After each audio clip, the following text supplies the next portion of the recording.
new book has revealed how King Charles III spent Queen Elizabeth II's final hours foraging in the woods for mushrooms. After spending some time at his mother's bedside at Balmoral, the then Prince Charles returned to Berkeley and spent some time foraging for fungi as his mother's health slowly declined.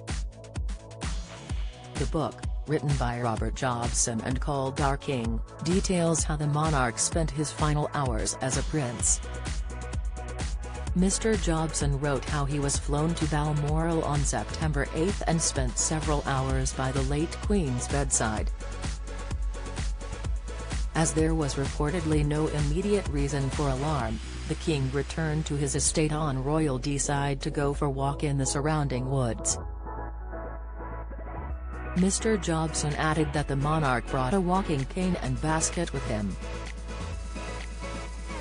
The book, serialized in the Mail on Sunday, read, after spending a few hours with his mother, the prince returned to Berkeley, his nearby estate on Royal Deeside. His intention? A walk in the surrounding woods, armed with a walking cane and a basket. As the Queen's life ebbed away, her heir was foraging for mushrooms. More importantly, he was drawing solace and strength from the trees, the smell of the earth and the murmur of the River Mick. Mr. Jobson added that Charles' protection officers hung back to give him some privacy during these crucial moments, the Mirror reports.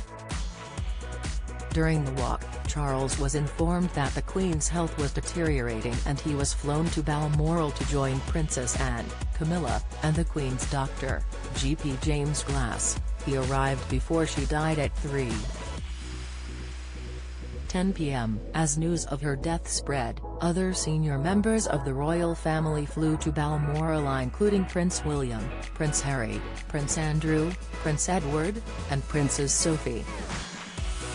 While many of the senior royals arrived at around 5 p.m., Harry arrived at around 8 p.m. By complete coincidence, he had been in the middle of a tour of the UK and Germany. Don't miss. Expert claims dominant Princess Charlotte keeps an eye on Louis. Latest, Charlotte and Kate have fans in tears as they spot cute mummy moment. Latest, Beatrice rewears royal favorite pastel pink dress for Easter service. Latest, following her death, there was great speculation about the Queen's cause of death. According to her death certificate, the monarch died of old age. However, some have suggested the monarch may have died from cancer.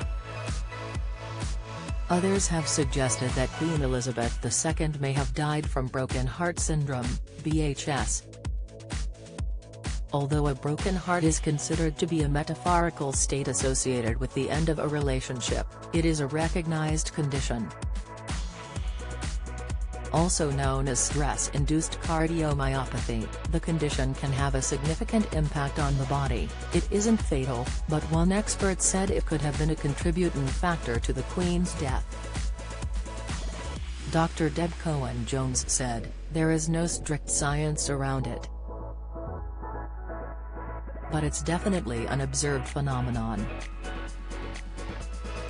It's more about losing your will than it is about your health in some ways." Dr. Cohen-Jones said the Queen may have developed BHS after the death of her husband, Prince Philip, in 2021. Dr. Cohen-Jones said, "From a psychological point of view, the loss of Prince Philip would have caused her severe stress, peaking her cortisol levels, and leaving her body to deal with that. Cortisol is the body released by the body when it is stressed. In high enough concentrations, the chemical can damage the body and increase someone's risk of health problems." Alongside BHS, grief can also have an impact on the body. Heart surgeon Nikki Stamp said, "What we know is that for people the stress of losing a loved one, or any kind of stressful event in your life, does precipitate a whole bunch of reactions in the physical body as well as in your mind that can cause disease and sometimes cause someone to pass away." Her Majesty's ex-footman Paul Burrell said the Queen sorely, desperately missed Prince Philip. Although it is not suggested grief caused the Queen's death, it could have affected the monarch if not physically, then psychologically in the final months of her life.